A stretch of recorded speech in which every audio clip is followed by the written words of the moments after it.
but Cat 7 here. Alright, it is Friday, February 23rd, 2024, and I'd like to thank you for visiting the Stonewall Research 2 channel here on YouTube. I really do appreciate that. Alright guys, well, in this video I want to read an article from Chris Leslie's website, Greater Ancestors website, about the enigmatic stone walls of California.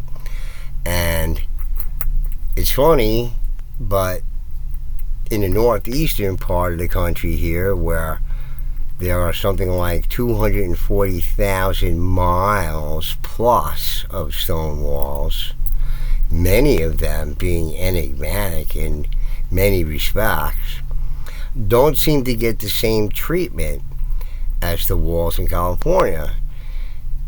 They've already determined that they predate the native population, and where did they come from? All sorts of theories go back and forth about it. But I want to talk about the stone walls in New England afterwards, after reading the article, to sort of do a sort of comparison in a way and talk more about stone walls in the northeastern part of the United States here, where in the United States, New York has the predominant amount of stone walls in it. So the other states that have it are all in the New England area, and they're just everywhere.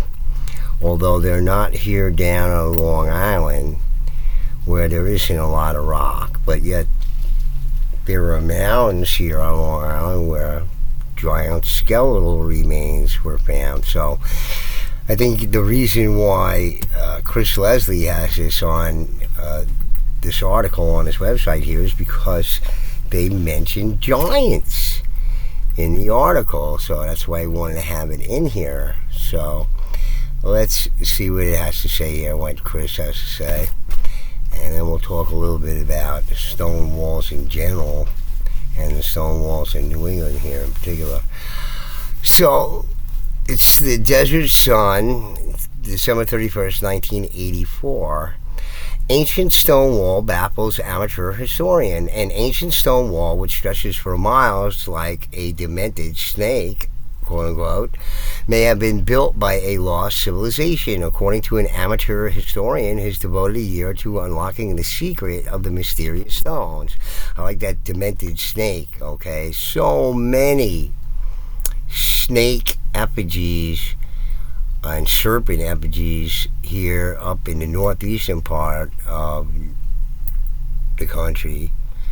I found one, while I was doing the research into the Maori site there up in the Green Mountains of Connecticut.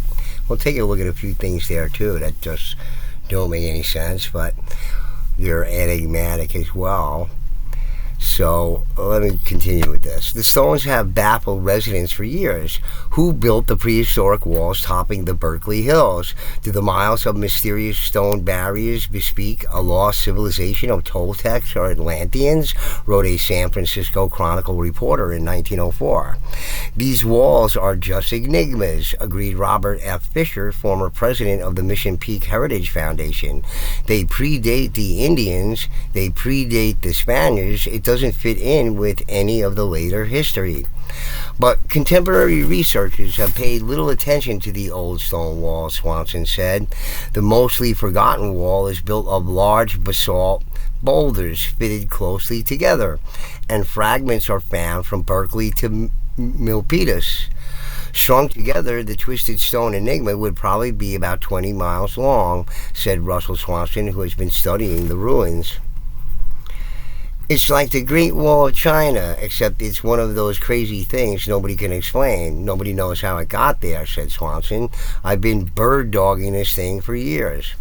Swanson, who is to present his findings this week to the Berkeley Historical Society, believes the walls were built by pre-Columbian voyagers, possibly from Japan or China, using Indian slave labor, but no historical records confirm this theory, said Swanson, who's devoted the past year to combing through old documents and taking aerial photographs of the site.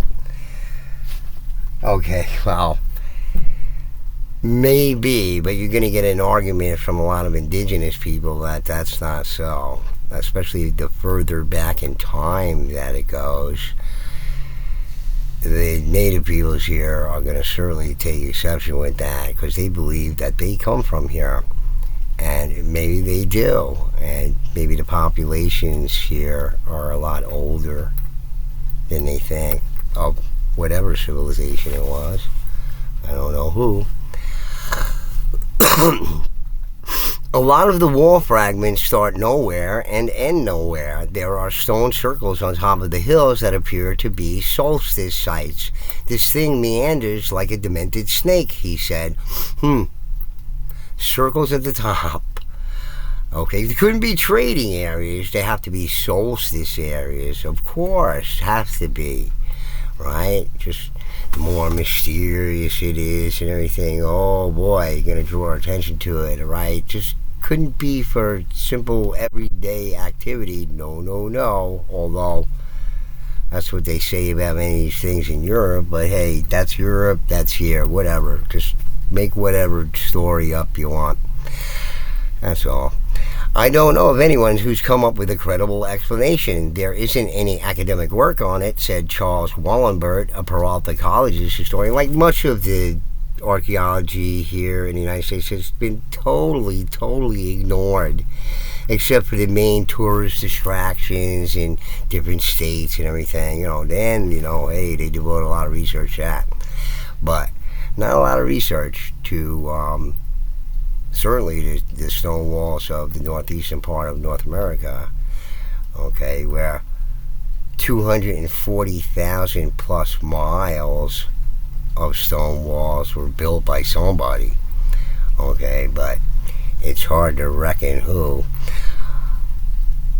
Alright, so it says here, I must admit I've never seen those walls. That just shows you how us pointy-headed intellectuals are. We never go look at anything, says James Dietz, a UC Berkeley anthropology professor, which Chris down here highlights in the article there, because he's probably got a chuckle out of that too.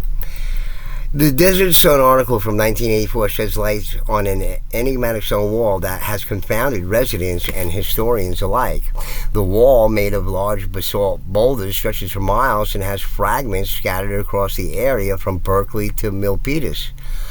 Despite its mysterious origins, the wall has received little attention from contemporary researchers. Russell Swanson, an amateur historian, has dedicated a year to unlocking the secret of the wall. He believes it may have been built by a lost civilization, possibly from Japan or China, and that it predates the Indians and the Spaniards. Okay, so let's say, for example, it is a lost civilization, but it has nothing to do with peoples from China or Japan or anybody else. Okay, so maybe it's done by people here. Why don't people think this first, though? I don't understand. It's got to be somebody else. Next thing, after that, it's aliens. That's the war cry of the historian challenge. It can't be explained, aliens did it. And well, I'm not for that whole idea, so we can forget about that. Let's bring it back down to Earth first, okay? And we can speculate about aliens later on, okay? Let's talk about peoples here who might have built it. Okay, so despite Swanson's findings, there is no academic work on the wall, and the historians remain baffled by its origins. While some suggest that European settlers or Spanish missionaries used Indian slave labor may have built the walls, there is no historical evidence to support this theory. Just like there is no documentation or any evidence to support the notion or theory that settlers and colonists built all the walls in the northeastern part of North America. The wall is a fascinating mystery that has yet to be solved. It represents an important part of our history that is still waiting to be uncovered, like the stone walls of New England. With the ongoing development of new research techniques and technologies, it is possible that one day we will finally unlock the secrets of this ancient wall and discover the civilization that built it.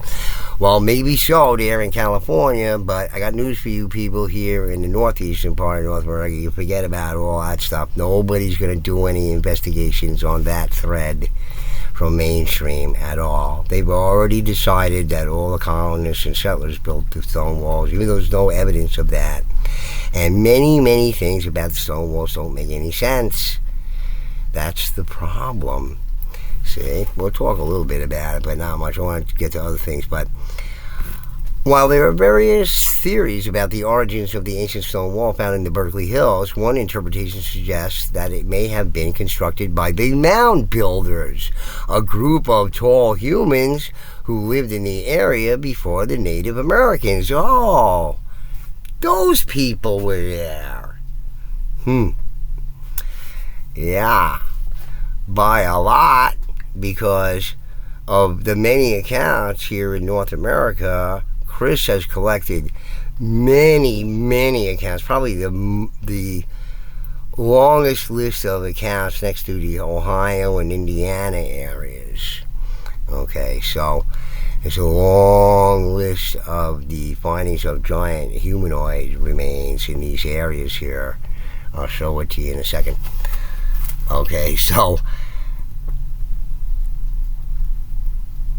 the mystery of the stone walls, of the ancient stone wall, continues to intrigue researchers and enthusiasts, and hopefully further study and investigate will shed more light on its origins and purpose.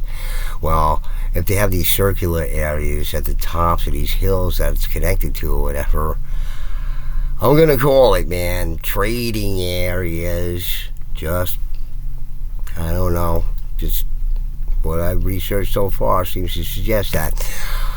Here's where Chris Leslie sort of blocked out this part about the pointy-handed intellectuals who never go look at anything. And here's some pictures of the stone. It just repeats the article after that again. And here's a picture of one section of the stone wall there. Boy, it sure looks familiar. And it looks very old with all the lichen on it and everything. Mighty old. Another picture. And boy, to anybody in the northeastern part of this country, or even the northeastern part of North America here, gonna recognize this. If I just showed them pictures of this, they would relate it to, somewhere in that area there, even though probably these trees here and everything are not indigenous to the northeastern part of the United States. But here's some pictures of them. You can see them here. Okay, so Enigmatic, what was their purpose? You heard what I just said about it. That's what I think, because so many of these circular areas, earthen mounds and earthen constructed, engineered areas, these circular areas and square areas found in the Ohio and Indiana, regions there. So I know when I hear these things and see these things, I just get that vibe coming through because of all the research I've done on it so far. It seems to suggest that.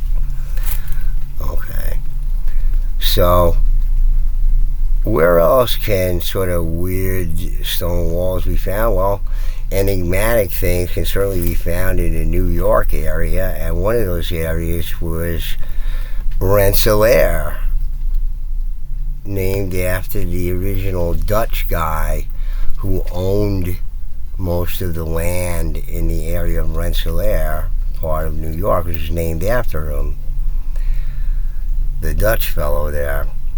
And here's a speech by John Delano. He's Dean Emeritus for SUNY, their Arts and Sciences, and he gave this lecture some years ago because he lives in that area and he took an interest in it and whatever, and he through emotional appeals, which is the name of this video that's on the Stonewall Research channel, the original one, my other channel, okay, in the debunking the mainstream history series of videos that I did on this, where the first one has some like 9,000 views and pretty popular. But this is the last part of it where I show this guy, and he has no evidence. He has no documented evidence. It's just complete. He feels it and he knows it and all this kind of stuff. Well, I can tell you right away by this area where he presents over here. By the way, he sort of slights New Yorkers in this, because in other areas, in other states, the walls seem to be in, rather, evenly cut, square and rectangular areas, with a lot of all other sorts of, irregular stone wall work throughout all of those regions there. But he says, these walls are messed up. Like New York is messed up. Oh, ha, ha, ha, ha. He gets a big chuckle from the audience there with this serious subject that he's misinforming everybody on. So he gives this argument that he's looking at this old survey map of Rensselaer area there, and there's all these names of various people who have long histories in our town. Not everybody, but they have long histories as being residents there. But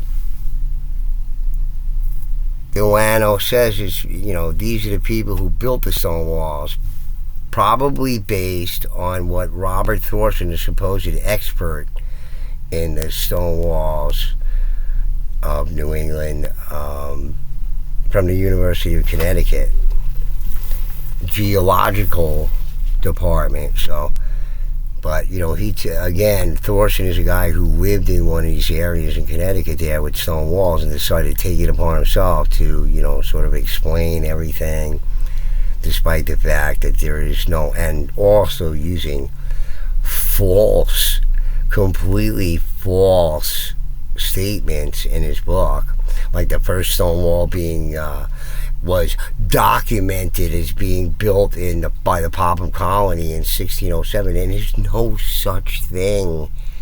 No such thing. Okay, so it's a lie right off the bat in Thorson's book there, stone by stone. He's like, the first line of the book is like, the first paragraph of the book, he's just totally discredited himself, because there is no such documentation. Okay, I researched it myself. I spent like 100 hours researching that crap, and it's a bunch of nonsense anyway. There's no colony there. It's just a money scam by some highway robber lord in Britain. The whole story is like so cockamamie. It's just incredulous.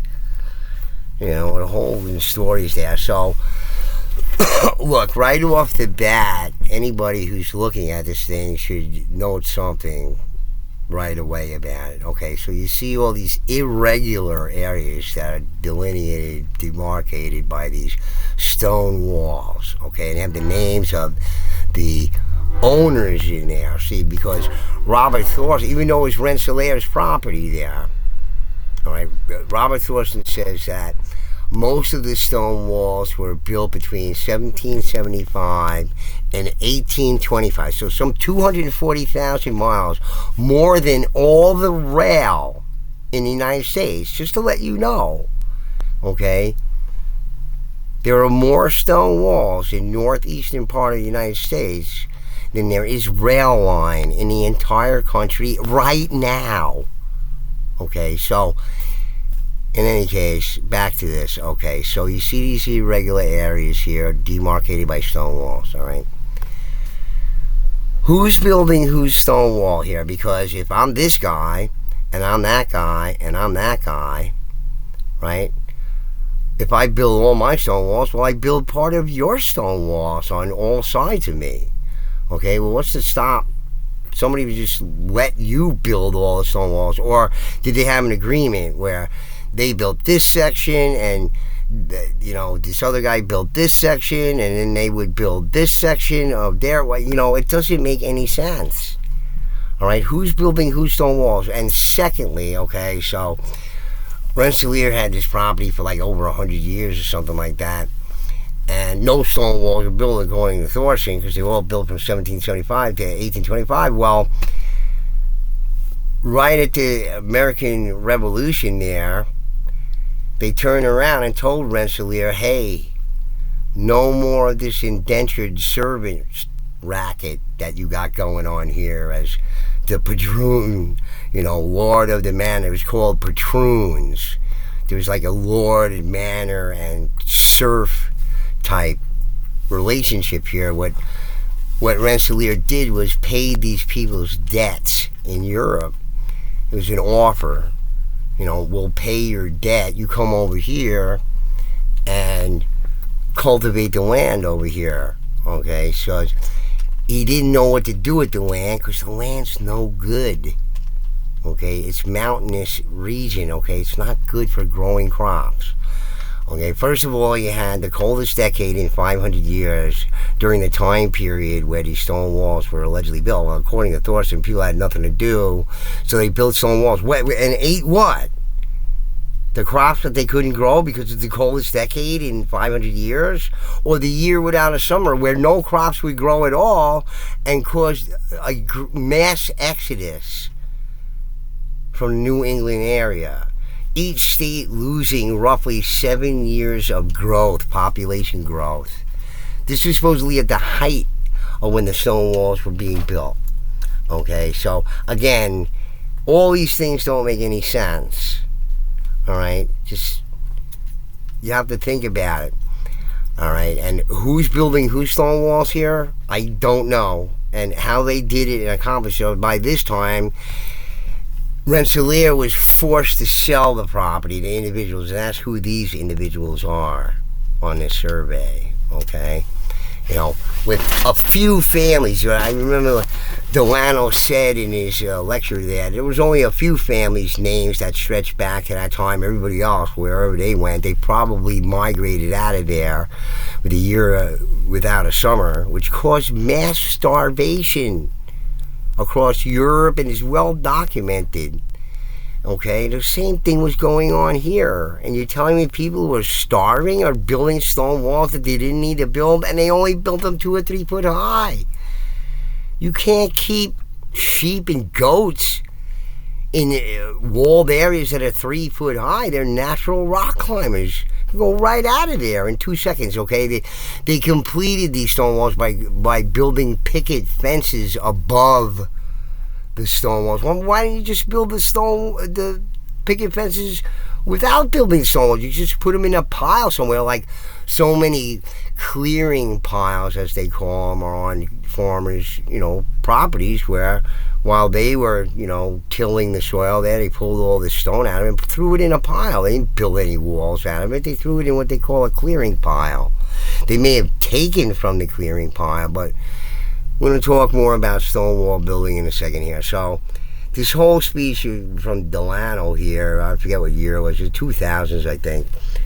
And it's nonsense. It's all him, I feel this, and I feel their presence, and all kind of junk, no facts at all. Okay?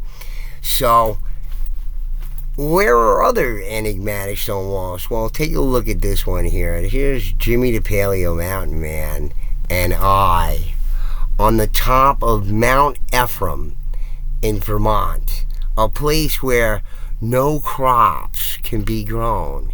It's a heavily wooded area, okay, that's sometimes harvested for lumber.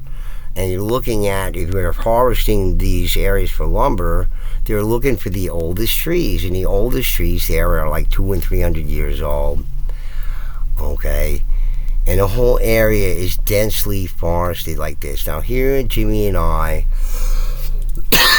are on a mountaintop, 1,800 feet. I know that's a baby mountain compared to the mountains out in the Rockies and all kind of stuff. Just Our highest mountains here on the East Coast are old mountains, so the highest one is like 5,000 feet or something like that. Here, Jimmy and I are up on Mount Ephraim, and we're on the side of the mountain here where it's maybe more than a 45-degree angle. We're having trouble standing on the side of this mountain, and we're looking at this pile of rocks here.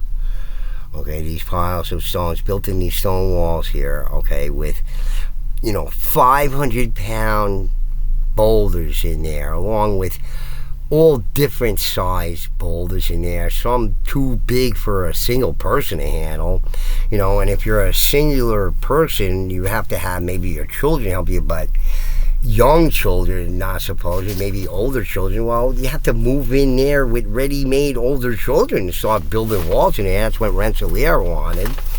Okay, and this is on a mountain. What is it?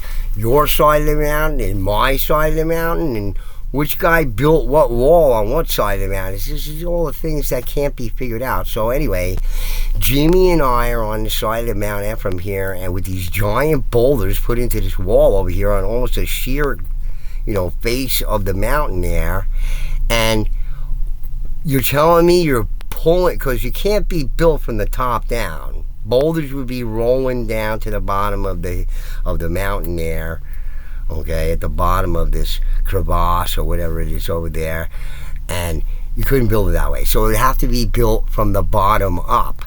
So now you're pulling up 500-pound stones. Well, you didn't need to. You could build it all out of these small stones that you can find around. There's plenty of stone. You don't have to put 500-pound boulders on the sides of mountains. It's not necessary. Okay, you got all the small stone to build. Why would you kill yourself to do that? Jimmy and I could barely stand on the side there. Okay, here's Jimmy and I here. It's only 2 minutes of this video. At 7 here, Jimmy and I are on the top of Mount Ephraim, and we're looking at stone wall constructions throughout the whole place over here. It's billed as mysterious stone structures here at Mount Ephraim, and I just want to show you this wall here that goes down almost a sheer face of the mountaintop here on the hillside over here. A wall where 300 and 400 and 500-pound stones are built onto this side of this hill. Now, if you're not going to say this is extremely hazardous work, I don't know what to tell you, but I find it hard to believe that settlers and colonists would bother doing this in the way that they did this here. I'm sorry. This is extremely hazardous work. Well, you see Jimmy standing over there. I mean, if you were hauling around 500-pound stones, even if you have work animals, this is the side of a mountain. You understand? The wall, it comes up to the crest of the mountain here, but not before it dips into this valley and meets up with another wall down on the other side. And I don't know, it's quite inexplicable. I mean, look at this wall. I'm walking up very steep slope here, and I'm sorry, it defies reason why people would bother to do this in this way, and extremely hazardous. And this is extremely mountainous region, so I don't know what they were clearing over here to create these stone walls. So, as I said, Vermont builds it as mysterious stone structures because they can't figure it out either. It doesn't make sense to them either. The professionals who write or hired by the state to assess this kind of stuff, it's a mystery to them.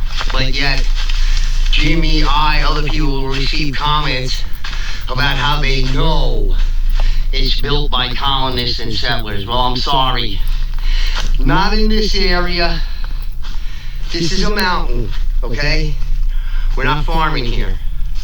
All right? So, anyway, Bugcat 7 signing up. We're going to look at some more good stuff. Well, anyway, I hope you enjoyed that little snippet of it. But if you want to watch more of it, you can certainly do that. But, I found all sorts of things in that area, and even down on the other side of my other site in Connecticut there, I found all sorts of weird things. Okay, so you have the indigenous peoples here, whoever they might be, whether it be the Native American people or the giant humanoid people, okay, because you have mounds in this area. And just to take a look at, what can be found in New York State. I mean, there's a long list of places where giant humanoid remains were found in New York State, all over the place. And let's see here. Okay, so this is all the articles about giant skeletal remains found in New York State. Okay. And these blue ones are new ones. Here's one in Suffolk County, right by where I spent a lot of my life, in Huntington area. About a mound on a farm where they dug up skeletal remains, and it was looked at by academics and all kind of stuff. So giant skeletal remains found in mounds on Long Island, but no stones on Long Island, so no stone walls on Long Island, but many stone walls throughout many of these areas that they mention here, or everywhere. Okay, so you have mounds and giant skeletal remains found amongst these walls. Okay, so look at all the other stuff that can be found in New York State. Okay, so here's a stone dolmen, the most noted one, the North Salem, New York dolmen. Okay, and of course, scientists say this is a glacial erratic. This was deposited on top of these stones, and it's all a bunch of nonsense. It's a dolmen, but the problem is the thing weighs like 92 tons. Who put it up there? Again, I go through this on my Stonewall Research channel, my original channel, my other channel, about dolmen in the Northeast area. And there's many of them. It's not only here, but in other states, also in Canada, etc. Dolmen everywhere. And Jimmy and I found dolmen up in Vermont there, right on top of Mount Ephraim there, where the state says you can find them there. We found one right away. A giant flat slab with a smaller stone propped underneath it. That's what some of these dolmen. And I say in my video about dolmen that these are the test of strength. Then we read about the myths of the giants in Europe, especially, although there was few here in the native peoples here, about the giant people and test of strength. Okay, so anyway, here's an enigmatic wall right here, and I found another one at Mallory there. Okay, so that's the stone dolmen found in New York. Talking about working with stone. So here's all the many sorts of cairns found in New York, not built by colonists and settlers, but by what they claim are the native peoples, although the native peoples did not claim to build these things. All right. And here's some old lithographs of these, man, from, early 1800s, something like that. And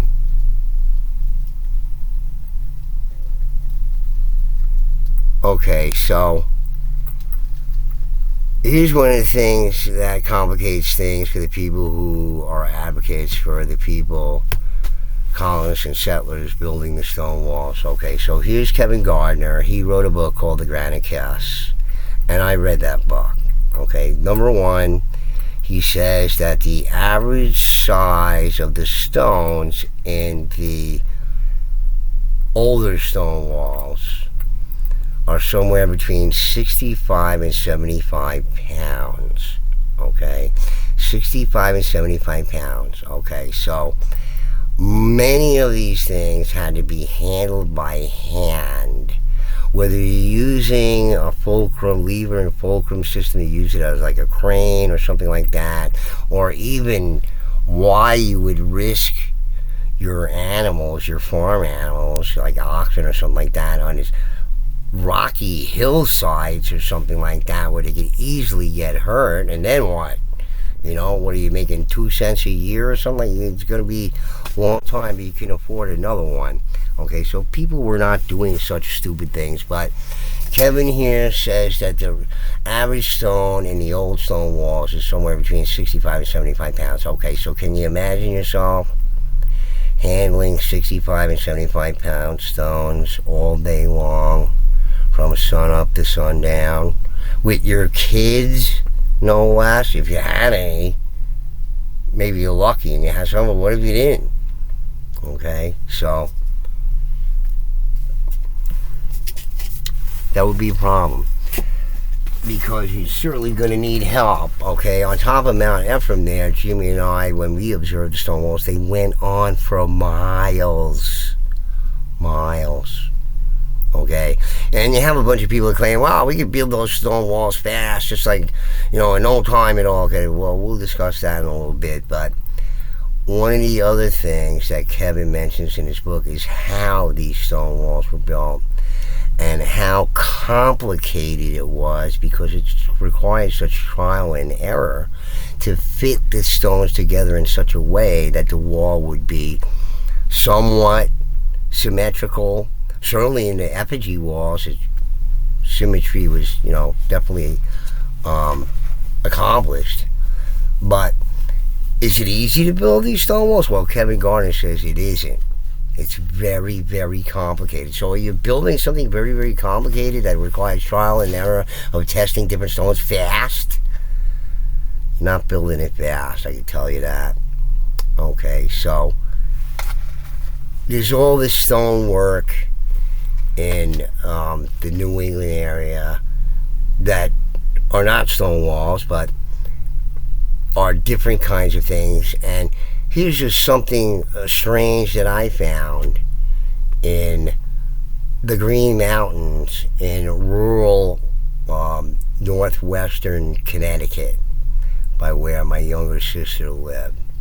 Okay, this is what I found in some trail that they had over there that was well preserved for many, many years. And in this town that my sister lived in, there was next to no farmland at all. Okay, the areas where they could have grown things were relatively flat. They weren't these, it looks like to me when I was there, mounds. And mounds are everywhere in this country. But what is this thing? Okay, certainly not built by colonists and settlers, or why would they do such a thing? But what is this thing? And then, there's a little fish in his mouth. I'm saying it's a whale effigy. And all those little fish could be representations of people in his culture. And again, Jimmy said, maybe one of the rituals here was as you pass by the stone here, you left the rock here, to venerate the place. So, in any case, guys, I just wanted to give you a little taste back of the mound that I started out over here, back to the clam rock over here, which is really a whale. It's not a clam.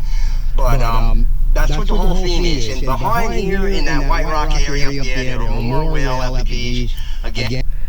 Yeah, this is a maritime type theme to this area. It's just like a Disneyland of effigies everywhere because it's well preserved.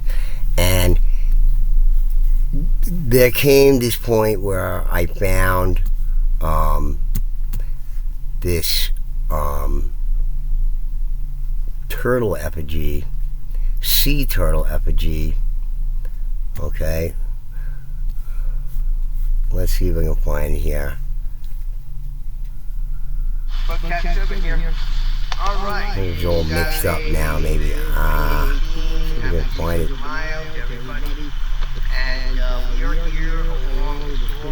It's another effigy. Okay. Here the heck is it? And it's more rock, more stone. Let's see if I can find it. I can't find it now. There's some massive stones there, but the most interesting. Oh, here it is. Take a look at that. This is sea turtle effigy that I found in here.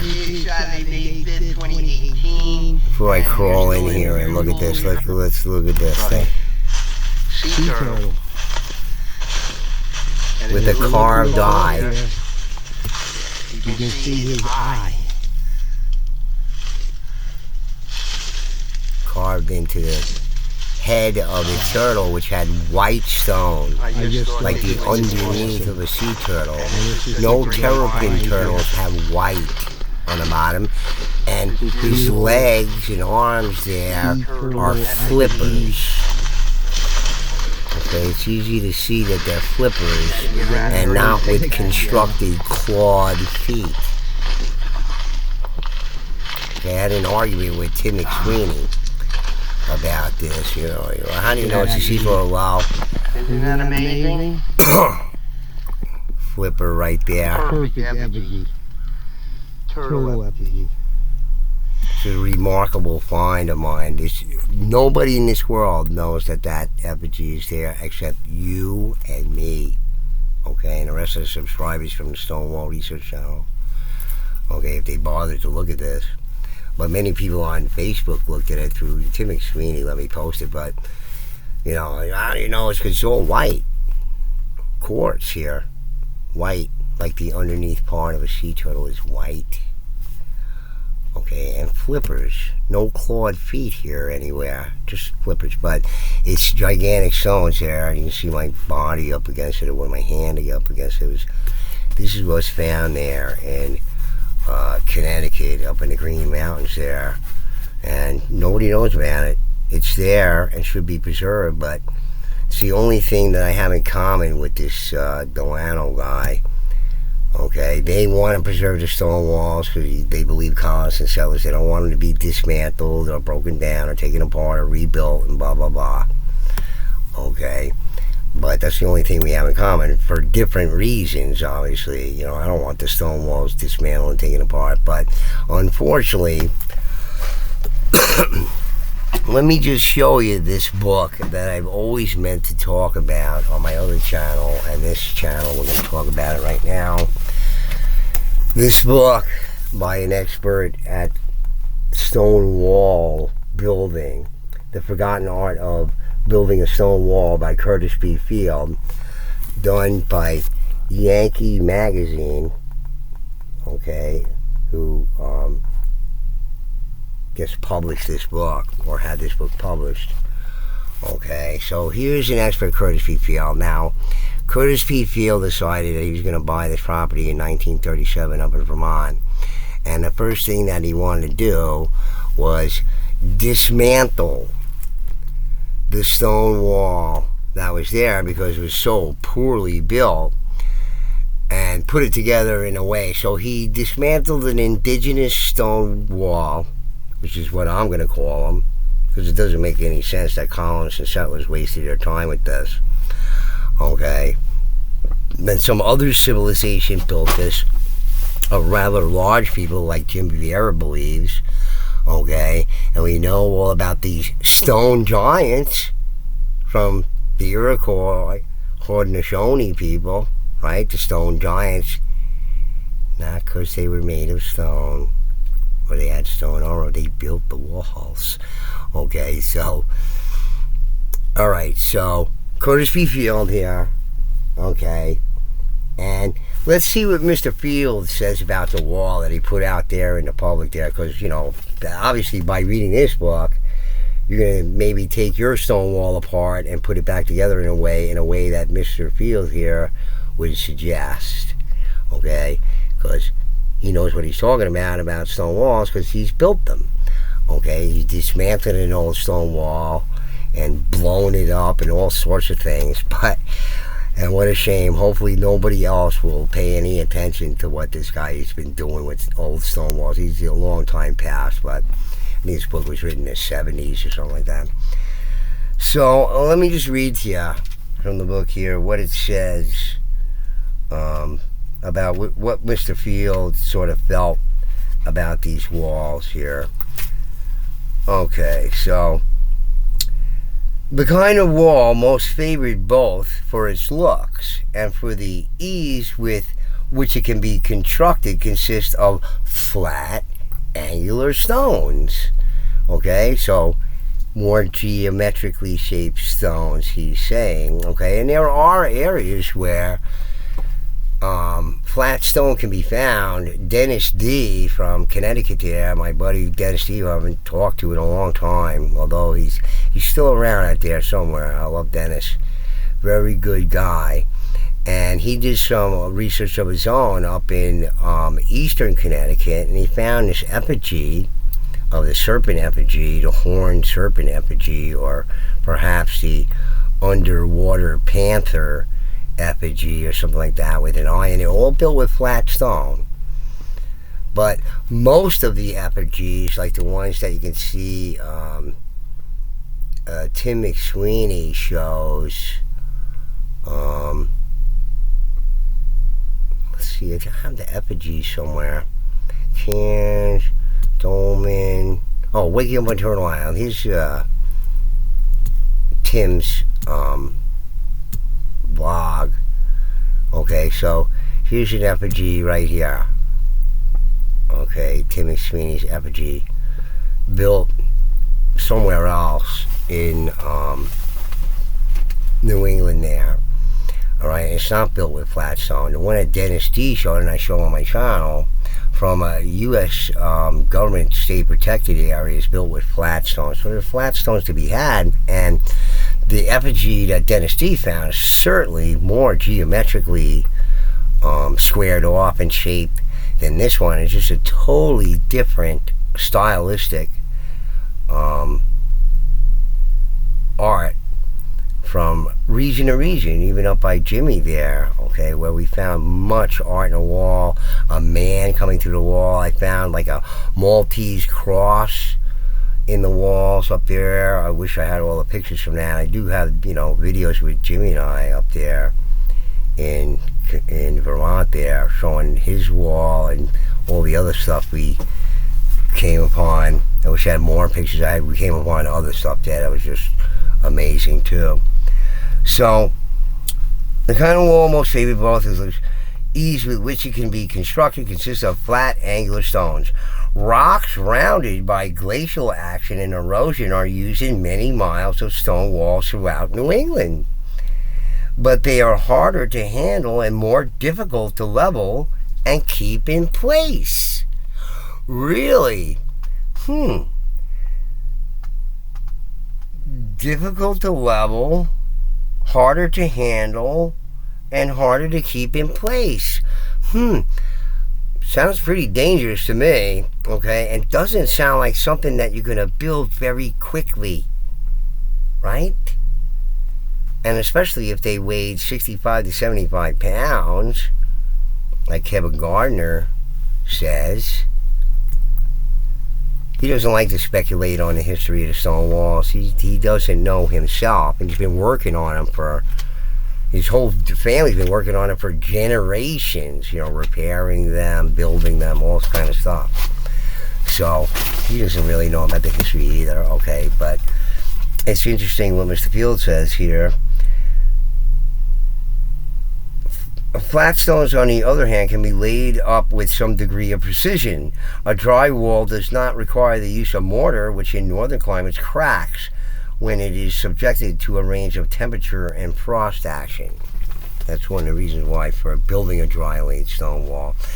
And Mr. Fields is also concerned about these poorly built walls and what the ice and snow would do to them. So walls built without attention given to leveling, drainage, and binding often disintegrate as a result of winter's freezing and thawing.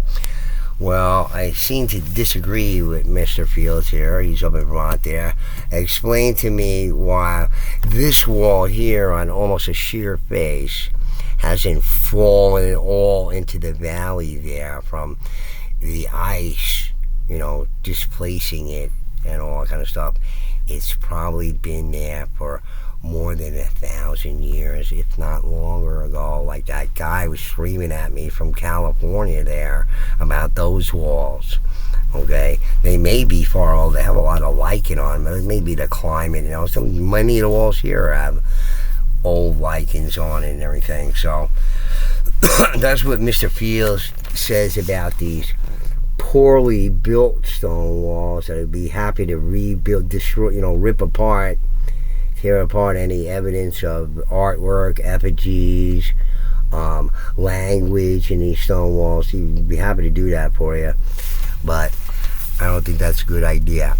But it's interesting to me, and has always been interesting to me. You know, I like I said, I would have liked to talk about this book on my other channel. I originally planned to, but I couldn't find the book. I finally found it. But in any case, let me read to you from the chapter 1. Okay, the first chapter of the book is called Observations on Safety.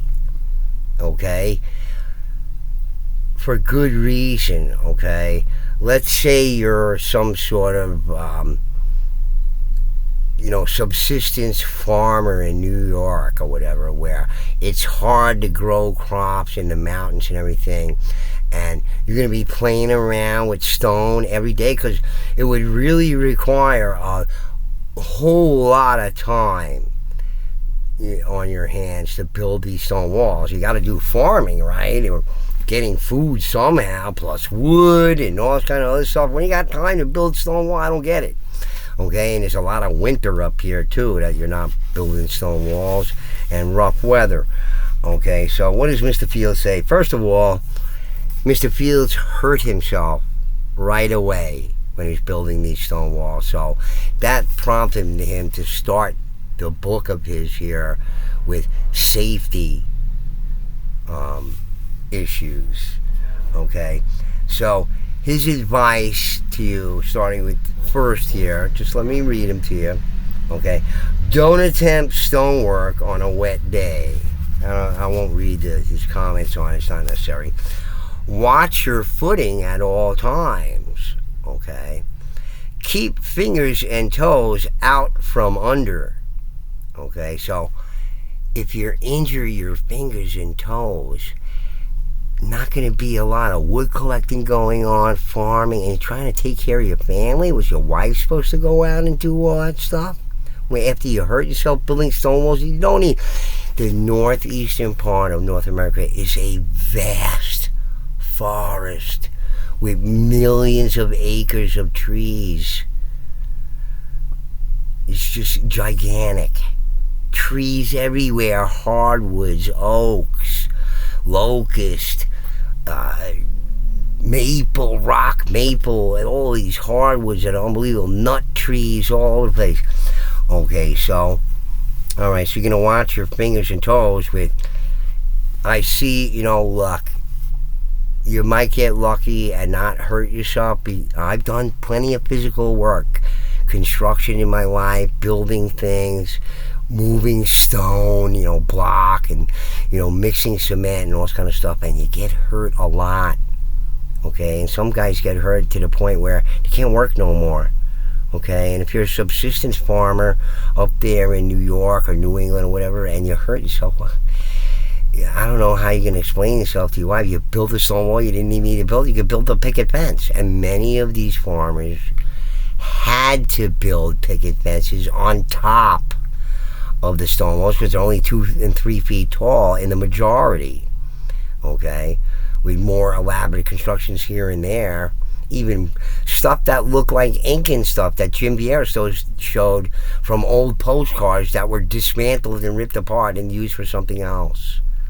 Okay, this is what's going on here in North America. Europe, hey, that's ancient stuff, don't mess with that. But here in the Americas, just do whatever you want. That's right. You want to build a shopping center over there? Don't worry about that native stuff. We'll just throw it. It's just rocks, stones. Who cares, right? Okay, so wear gloves. You better be wearing gloves. How are those little kids doing on building stone walls with their parents in colonial New England? Okay, building stone walls of who's you're building, I don't know, but are your little kids building stone walls with you with all these safety precautions that Curtis B. Fields, who hurt himself the minute he started working on stone walls? And not only that, they dynamited stuff, and that went crazy too. Scared the shit out of him. Don't attempt to carry stones that are too heavy for you. Keep a supply of the proper tools within easy reach. Proper tools, How many of these indentured servants had and subsistence farmers had the correct tools and all kind of stuff? Doesn't that cost money? I don't know. Maybe he borrowed them from Rensselaer, who's still hanging around after the Revolutionary War, after they told him, no more of that indentured servant stuff, you better sell that land off there. And he did. With nice delineated property lines everywhere, too, I might add. Already there. When working with dynamite to dislodge partially hidden stones, seek expert advice. How about this expert advice? Leave them alone. Don't do any dynamiting or anything like that. Leave them alone, Mr. Fields. But Mr. Fields is long gone now. But his book's still here. Above all, take it easy. Oh, you can't take it easy because you only got 50 years to build 240 plus thousand miles of stone walls. Better get busy, okay? Because I know it would take 15,000 men 2,000 years to build all the stone walls in northeastern North America. Okay? 2,000 years by my calculations, which are accurate. I even corrected myself in the video. I made a mistake. Alright? Don't give me this shit. Alright? The colonists and settlers, and I think Mr. Fields mentioned in the book somewhere that, many of the miles or so, let me see if I can find it here. I think I have it somewhere. Somewhere in here.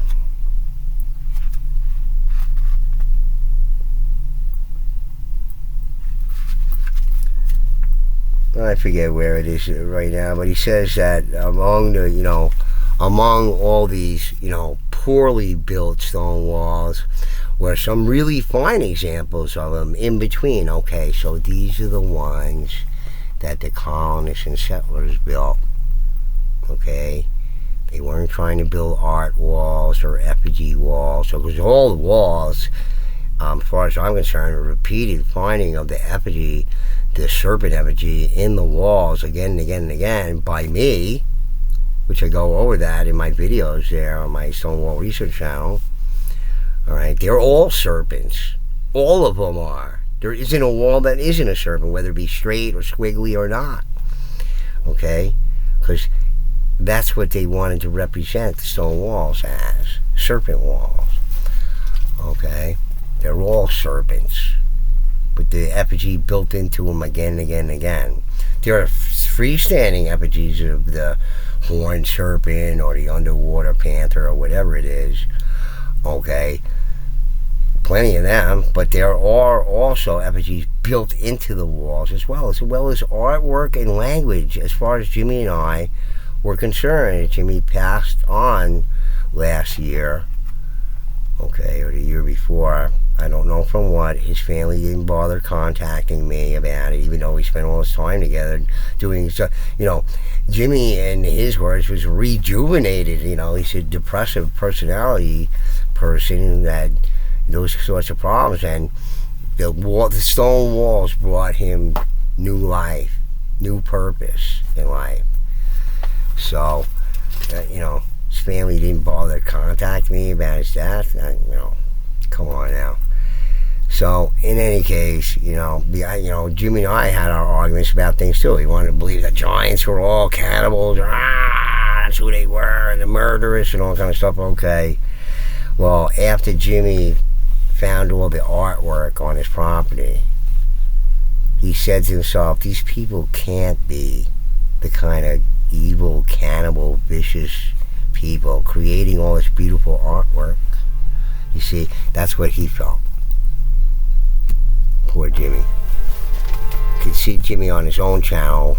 Great videos about all the artifacts that he found around there. Okay. But Curtis P. Fields here says this is dangerous work. Okay.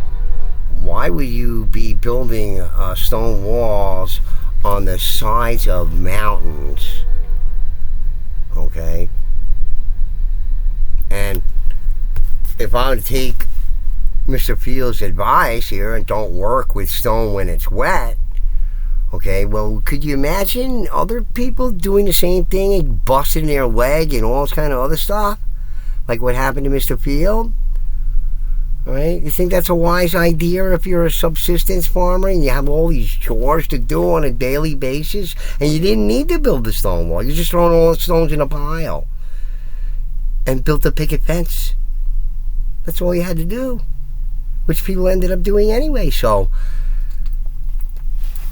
I highly doubt that these people were out there, and how they did it, I don't know. Doesn't make any sense. Would you build mine and I built yours and he built his and I built mine and I built his? Who did what? It's like a chicken and an egg kind of thing. You know? Who built what wall where? Well, if they were already there, you got ready-made delineated plots that you can put people in, these indentured servants who you don't give an F about. See? Stone walls were already there. Nobody built them in the colonial period while they were starving during the coldest decade in 500 years. And the year without a summer in 1816 with mass exodus from all these states out west to better lands. When they finally got rid of the patroon system and the indentured servants, and they bought their own property there and found out they couldn't do shit with it. After you harvest all the trees, what are you going to do now? You're not on the right side of the mountain to grow stuff. They couldn't grow anything up there, besides the fact that most of the colonists and settlers that came here to North America couldn't grow anything until the Indians taught them how to. They were inept. You got people coming from the cities, inner cities of Europe as indentured servants. So what do you know about farming? Nothing. Okay? All of this stuff that I'm telling you here doesn't make any sense. This doesn't make any sense. This doesn't make... I mean, at Mallory there, well, I found this weird thing, among other weird things, and the sea turtle there was beautiful. Probably the only one in northeastern North America that's not a terrapin turtle, a land turtle, you know, a freshwater turtle with claws and, you know, like a tortoise, right? This is a sea turtle with obvious flippers, okay? I went over it on my Stonewall Research channel, my other channel, that Richie, the archaeologist for New York, in his pamphlet, found all these oversized artifacts in these grave sites that he dug up here with oversized implements like harpoons. And harpoons? Why harpoons? What do you need harpoons for inland for? Okay, so maritime cultures, and here's evidence of it. Okay, it was all, you know, Algonquins were a maritime culture, and these people, I mean, all the people in the archaic times exploited all the food that they could find in the waters, whether it be salt water or fresh water. Tons of food in there, easy to harvest and easy to farm. Okay, so in any case, guys, I want to talk about those walls in California and what they said, and they were built possibly by the mound builders, all these giant skeletal remains found over there. Well, lots of skeletal remains were found up here in New York, too. Here's a whole long list of them in New York. Look at that big, long list. It's an awfully big, long list. Surprisingly, for the New England states, a lot of them just short lists. Okay, so think about it, folks. Okay, just think about all the things that don't make sense and what does make sense. Okay, who's going to be toting around giant 500-pound boulders up the side of a mountain on a sheer cliff face? Okay, you're going to have to be super, super strong to be doing that, and have a reason for that as well when it's not necessary. Okay, to whoever these people were, whether they were giants or native peoples or whatever, they're still both indigenous, and as we know from researchers, that there are many of these hybrid peoples created, okay? They integrated, especially in the people outside of the Adena, where I can almost guarantee you that there was a, there was a law or rules against the commingling of the ruled with the ruling class, because they had this kind of organization where the giant humanoids, possibly in the northeastern part of North America here, had a different kind of organized society, but they had no subjects, you see. So in any case, that's why the Iroquois, when they got up here, when they migrated 1,000 years ago up into the New York area from the Ohio Valley area, kicked all of them out because they had no allegiance to them or anything, despite the fact that they were intelligent, most likely, and probably could converse with them. All right, so think about it, guys. It's just, I go by the things that are explained that don't make any sense. And the things that Robert Thorson, the supposed expert, says about it don't make any sense either. Okay? He doesn't know what he's talking about. It's pure speculation on all those parts. And Delano's too. Pure speculation on his part. Okay? With all this emotional, ooh, I feel it, and ooh, Robert Frost poetry. I mean, was he one of these, was he left back or something like that? That Robert Frost poem is rather dull, And, what he mentions Stonewall, well, therefore it's true, people just, no evidence, no documentation other than, and even if there is, we built the stone wall, so what? Colonists and settlers built their own stone walls. The one that Curtis P.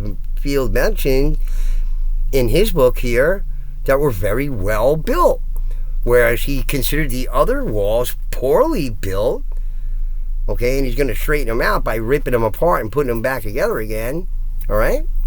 So, think about it, folks, okay?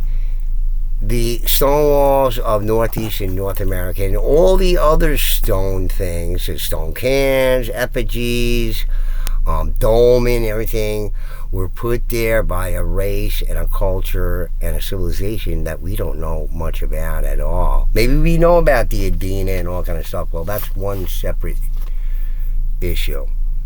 Okay, it's not accounting for the rest of the United States, where you can find on my Stonewall Research channel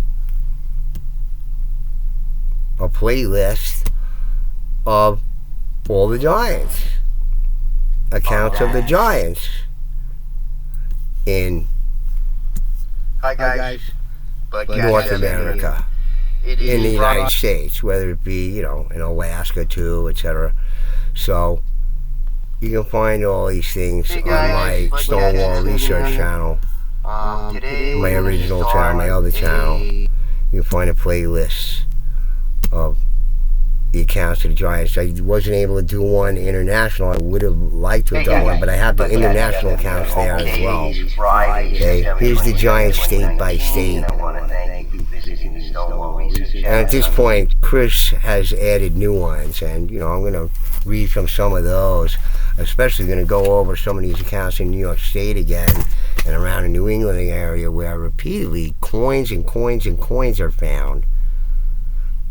What are these coins? Are they the Adena coins? Did they have money back then? Did they have a type of currency in those ancient civilizations with the giant humanoid people? Well, it seems so, as well as hieroglyphic and other kinds of writings, and certainly the kind of pictographs and things like that that Jimmy and I found in the stone walls up there in Vermont.